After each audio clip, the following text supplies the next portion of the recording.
Hey everyone! Welcome to another episode of Deseret, your go-to podcast for all things film and television production from an independent point of view.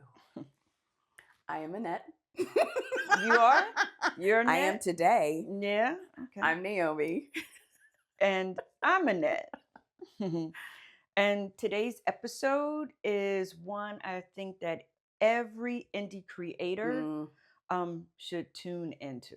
Okay. And we are going to be talking understanding your crew, understanding what your crew does, what your crew be doing. What your crew do. I mean, because we've been on a part of so many independent productions where creators jump into projects without fully understanding what crew members do and roles and responsibilities. Right. And who is responsible for what. And sometimes it can create chaos because and lack of communication and can make production longer and even more difficult. Yeah. So we don't want to go there. I mean, we will, but yeah. No, I think it is really important for everyone when you are on a production to know your job. Yeah. And to really know what you are supposed to do, because I think there are many instances where things can overlap sometimes. Completely. Or people don't necessarily fully understand what they're supposed to do. Maybe that wasn't articulated by the powers that be on a production. But yeah, I think it's an important chat. Yeah, it's gonna be good. Yeah. It's gonna be good. But first, who be talking? We be talking. Who be talking? We be talking. What you got today? Pete Chapman's book. Yes. La Biblioteca? Oh, wait, I think that's... No. That's library. That's library. That's a library. Okay.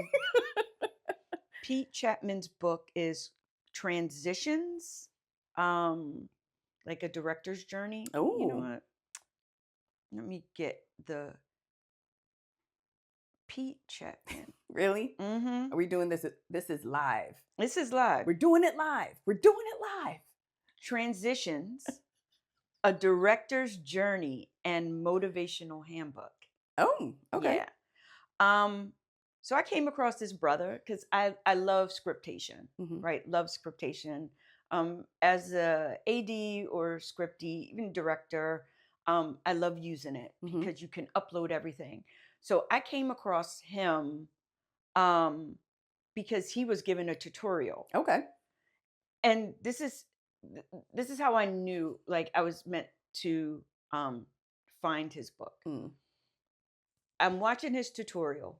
I'm taking this director's class. Oh, yeah. And she and another girl, the teacher who was she directs episodes on like Grey's Anatomy and all this other stuff. She was talking about Pete Chapman and got really excited about him. And then another person that was in the class, she was like, "Oh, I love his podcast." So, all of a sudden, when people say that, I'm like Googling him. Yeah. And then I'm just like, wait, the glasses, the hat. This is the brother from Scriptation. And then I was working on production as UPM on Kick, this pilot episode. And the EP was talking about Pete Chapman. Okay. And this is all in the span of like literally 2 weeks. Yeah. And he was talking about his book. As soon as he... Synchronicity. Yes. Synchronicity. And then I ordered his book. This book is absolutely, it's fantastic. It's what every person needs who is on their journey to become a director. It goes above and beyond what other books are about, because he has how-tos, self-helps, workbooks. Oh, wow. Like he really puts it on the line. Wow. Even though everyone's journey is completely different. Like his journey started at NYU. I'm not there, right? So my journey is indie, but he takes it through everything that you're going to need to know to evaluate yourself, what you're going to need for each particular journey. And each chapter, there's a word, whether it's relationships, whether it's accountability, everything that you're going to need, whether it is episodic or whether it's indie. This is the book. And I've sent you chapters, right? Right, because of things that really hit home for you. Yeah. Yeah. Even as we go through our journey with the production company, it's things that are relevant to producing, all of that. So would this be a book? So you're saying this isn't just for directors. You think this is really for anybody in production? I think it's for anybody because you'll be able to pull things from all of this. And I love anything that comes with a workbook, because that's the challenge of you really getting serious about whatever you're reading, whatever journey that you're on. Serious, and where you are literally in the journey. Okay. Because you can't direct a couple of indie films and think that you're ready for episodic television, right? And he puts that in there, right, with the workbook. Okay. So yeah. Wow. Pete Chapman's book Transitions, I think that it is, if you're a producer, if you're a director, and you are starting your journey, whether you want to be mainstream or indie, that's it. That's a good place to definitely begin. Yeah. It sounds like that's a great place to start. This is a great book. And then also check out his podcast. Okay. Yeah. Great reco. All right. Yeah. So we're going to take a break. And then when we come back, where my crew at? From the front to back, where's you feeling that? Okay. Put one hand up till you repeat that. We'll be back. So we are back. Welcome back. Welcome. Understanding your crew. It's so interesting. How do we really want to start this off? Because we can go so many ways, and I really don't want to just start like the producer. What do they do? The executive. Roles, all type of roles, black, white, Puerto Rican, Chinese roles. So what? Let's talk about the roles. But the roles, let's talk roles in a production. Not every single role. Yeah. But they're just some roles. And I just like to say we are literally getting paid to say roles. But they're just positions that people have that many may not know of. For instance, scripty or script supervisor. Yeah, I know you wanted to talk. Yeah, let's talk about it. Yeah, so I mean, because there are those key roles. Yes. That are key roles, but they're low-key roles. DL roles. DL roles that, when they come on set, PA should like toss rose petals at their feet.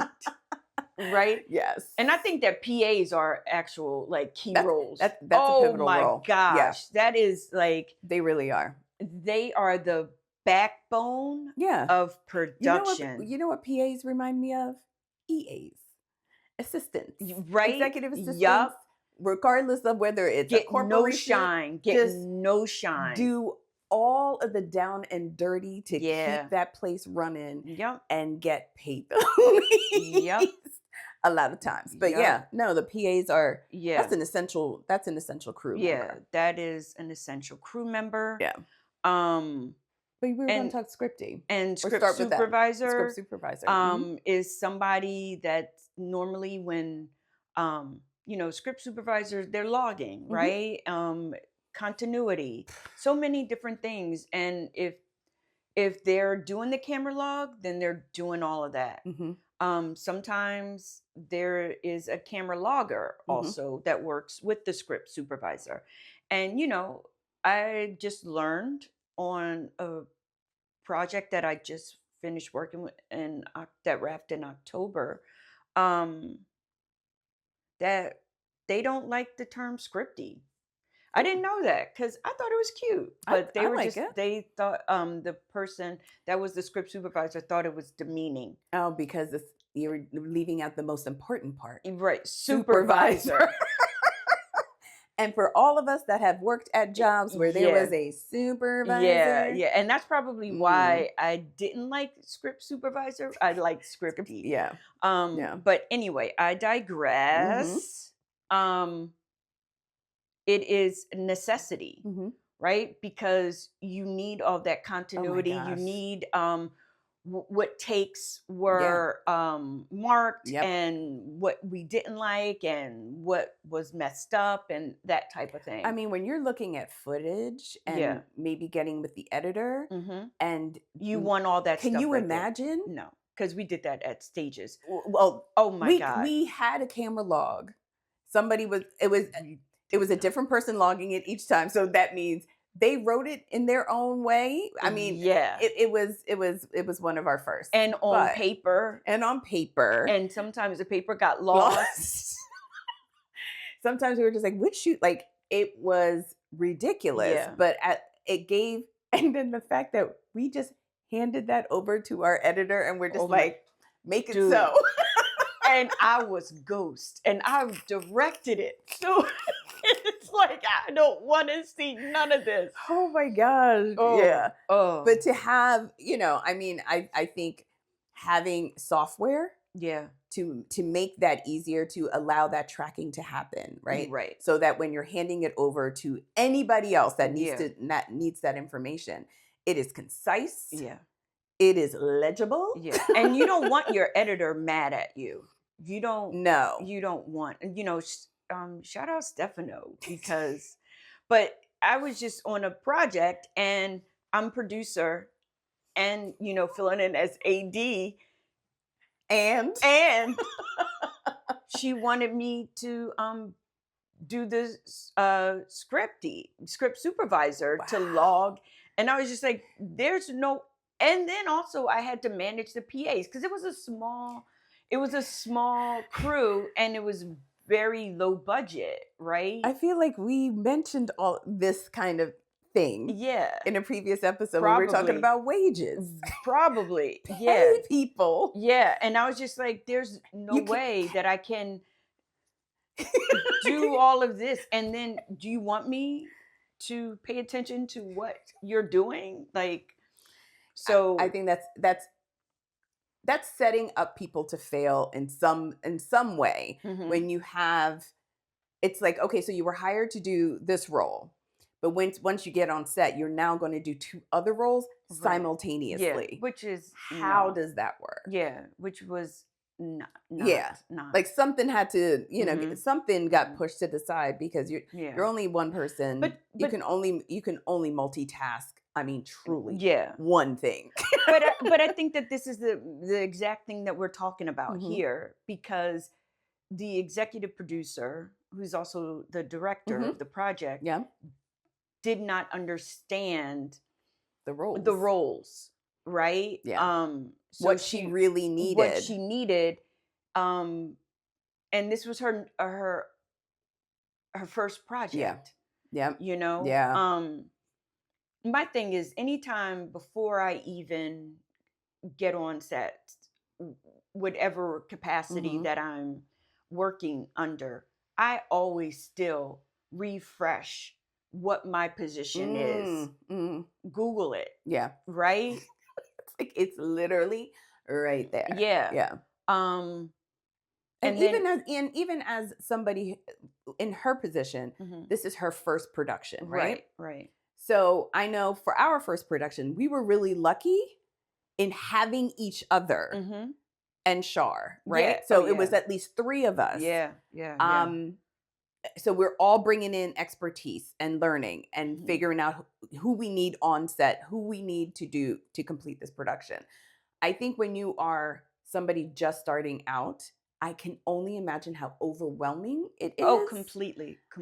So here she is. I think it was a 1-day shoot, right? Mm-hmm. 1-day shoot. She's got who she believes are the essential people she needs Right. to get this production completed. But once she's there, she also realizes, Yeah. oh no, I Right. need 3 other people, Yeah. but I can't afford 3 other people. So, It's because she didn't understand what her role as executive producer is. Okay. Okay. And her role as executive producer is to know Plan it every out. single thing. Thing You plan it out. from And beginning to end. Yeah. because we had limited amounts of prep, that means that I get paid for my time. Yes. Those conversations were very limited. Okay. Right? Yeah. Yeah. And it goes back to paying people. Yeah. But it's the script supervisor, and the other main thing that we needed, because it was an outside shoot, was that gaffer. Yeah. Right? Yeah. Gaffer. Yep. Like, they are the miracle workers. It's not just lighting. Yeah. It's not Do you just, have an actual definition of I gaffer? think I do.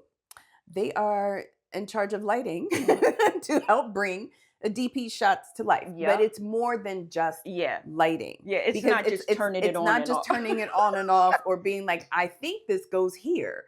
No, this is a level of expertise that sets tone, sets the vision for what it is for the executive producer, the director, the DP. It's like, it's not, it's really, it's an essential role, because ain't nobody gonna shoot a production with no lights. Yeah. And those lights, it can't just be just like, your lighting tells your story. It helps with the story. It also, the lighting, and as an avid TV and film watcher as I am, I don't even realize it sometimes. Oh yeah. Of how, without any words, just the visuals and how things are lit enhances whatever the story is, right? It's taken me, it sets a mood, a tone, a feeling. Like, you as an audience member is feeling all, like, experiencing all of that, because there was a gaffer on set, right, who lit it up. Yeah. Yep. So yeah, it's they do some miracle work. Yeah. Like, really. And gaffer, script supervisor, who else do we are like AC, like camera, assistant camera, because they're pulling focus. That is an unsung, like, hero as well. Yeah, because I think a lot of the focus is on the DP. Yeah. Right? It's Yeah. the DP. They're running it all. But it's like, yeah, but they can't run all of those cameras. Yeah. They can't be at all of these places, right? They're kind of, so to have an AC who knows what he or she is really doing. Yeah. To pull in that. Talk about a partner for a DP. Right. I mean, it's like Batman and Robin. Truly. Yeah. So those are like key. And I get it, right? We're indie. Yeah. And sometimes the budget is 4,000, and you gotta pick and choose. And then before people come on, you're just like, this is the only thing that we got. But we promise. Yeah. We got you. We got you. It's tough though, because you have these roles, and I think if the money is there, absolutely you're going to invest in them. Yeah. Hopefully, as we said in a previous podcast, you can work some magic. I think you just, on the production that you just had recently, the gaffer brought all of his stuff. Yeah, everything. And he was just so magnificent that I know I'm going to work with him again, right? This thing about these sets, like, it helps me with our hiring process. I met him on set. Yeah, he's somebody we're I saw his work ethic. Yeah, he's somebody I can work with. Yeah. But he was just magnificent. And that whole crew. But that was a low budget production, totally, right? And totally. he was hired for his skills, but homeboy brought his equipment. equipment, everything. Yeah. which helped tell that story, right? Which helped which really, with ease. It yeah. made it for a uneventful Mm-hmm. production. Yeah. And Yeah. uneventful means that everything They went runs smoothly. That's what Right? you want, on a Yeah. production. Yeah. Uneventful. Everything just worked like And clockwork. everyone could just, do their job. So I Yeah. think that those are like the main ones. And also having a PA, one PA that's an actual swing Mm. that can help gaffer and then also help DP Yeah. with like equipment. Yeah. Yeah. Yeah. And you kind of want to give that PA, if you can, that PA swing a little bit extra money Mm-hmm. because he's coming in with technical. If you can, Mm-hmm. right? Mm-hmm. But those are like my key ones. But Yeah. I think that the executive producer, if you're coming in on any project, just Google what the The the role. the roles are, Yeah. right? And what they do, Yeah. and see if that's what you need, Yeah. right? And Yeah. instead of a second AD, maybe you can get by with an associate producer that can come in the clutch and do some of that second AD stuff, Yeah. right? Yeah. But also do that admin stuff, Mhm. right? Mhm. Of the associate producer. Yeah. So, that's what that prep is, but those are my like key. No, those are they are, because I think a lot of us kind of hang on to the typical ones, which is the Right. DP, sound, right? Yeah, yeah. Which of course are essential, because Right. you ain't got nobody who can look in that camera and just visualize. Then what's the point? And you can't hear what people are saying. What's Yeah. the point? But I think the ones that we talked about today really show there's many different roles people can have on a set. Yeah. But on an indie set, Yeah. we gave you a few more today. Yeah, seriously. Yeah. So this was good. Yeah. Yeah. Yeah. So where your crew at? From the front to back. Where you feeling that? Put one hand up. Can All right, you y'all. repeat that? We'll be right back. All right, 7:02.